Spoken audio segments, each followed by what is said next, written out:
சிம்பிளா ஒரு தக்காளி சாதம் பார்க்கலாம். 4 கரண்டி எண்ணெய் கடாயில ஊத்தி காய வச்சிருக்கேன். தாளிப்புக்கு 2 ஏலக்காய், 2 கிராம்பு, பெருஞ்சீரகம் போட்டு தாளிக்கிறேன். அது நல்லா வெடிச்சு வந்தோடனே 2 பெரிய வெங்காயம் கட் பண்ணி வச்சுருக்கேன். பெரிய வெங்காயத்தை தாளிப்பு கூட போட்டு நல்லா சேர்த்து வதக்கிக்கலாம்.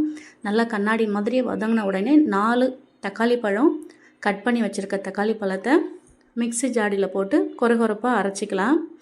ஏன்னு பார்த்தீங்கன்னா, இது நான் குழந்தைக்கு லஞ்ச் பாக்ஸாக கொடுக்க போகிறேன். தக்காளி பழம் முழுசாக போட்டு வதக்கும்போது பிள்ளைங்க வந்து அதை எடுத்து வச்சுருவாங்க. அவங்களுக்கு டிஸ்டர்ப் ஆகும்.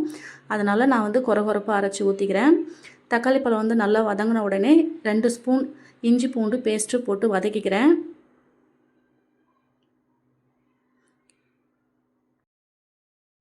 நான் வந்து பார்த்தீங்கன்னா, குட்டி பாப்பாவுக்கு ஸ்கூலுக்கு லஞ்சுக்கு செய்கிறேன். அதனால் வந்து கருவேப்பிலை மல்லி போடலை. பாப்பாவுக்கு வந்து ரொம்ப டிஸ்டர்ப் ஆகணும். உங்களுக்கு இந்த சமயம் உங்களுக்கு கருவேப்பிலை மல்லி வேணும்னா நீங்கள் போட்டுக்கோங்க.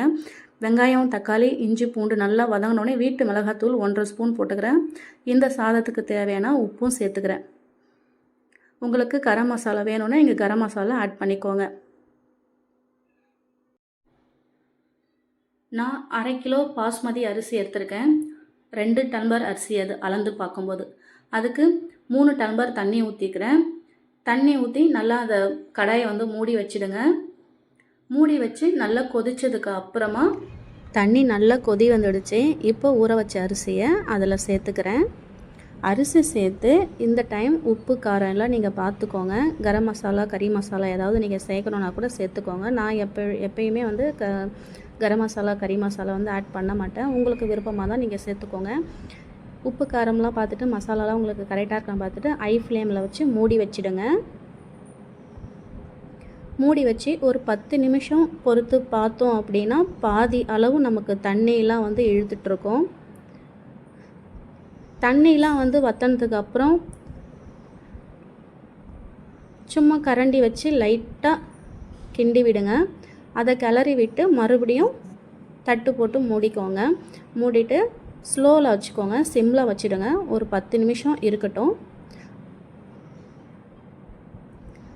10 நிமிஷம் இருந்து நம்ம ஓப்பன் பண்ணி பார்த்தோம் அப்படின்னா பாதிக்கு மேலே அந்த அரிசி வந்து தண்ணியெலாம் அப்சர்வ் பண்ணிகிட்டு இருக்கோம்.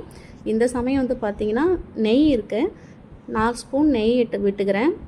மேல் வாட்டமாக 4 ஸ்பூன் நெய் விட்டு ரொம்ப அதை அடியோடு வச்சு கலரணும் இல்லாமல் மேலே சும்மா அந்த நெய் வந்துட்டு மிக்ஸ் ஆகணும். அதனால் மேல் பக்கமாக கிளறி விட்டுருங்க. சாதத்தை கிளறி விட்டுட்டு திரும்பவும் வந்து தட்டு போட்டு மூடிடுங்க. மூடி ஒரு 3 நிமிஷம் அல்லது 4 நிமிஷம் பொறுத்து பார்த்தோம் அப்படின்னா 100% சாதம் வந்து வெந்திருக்கும். வறட்சியாக இல்லாமல் இருக்கும் சாதமும் நல்லா டேஸ்ட்டாக இருக்கும்.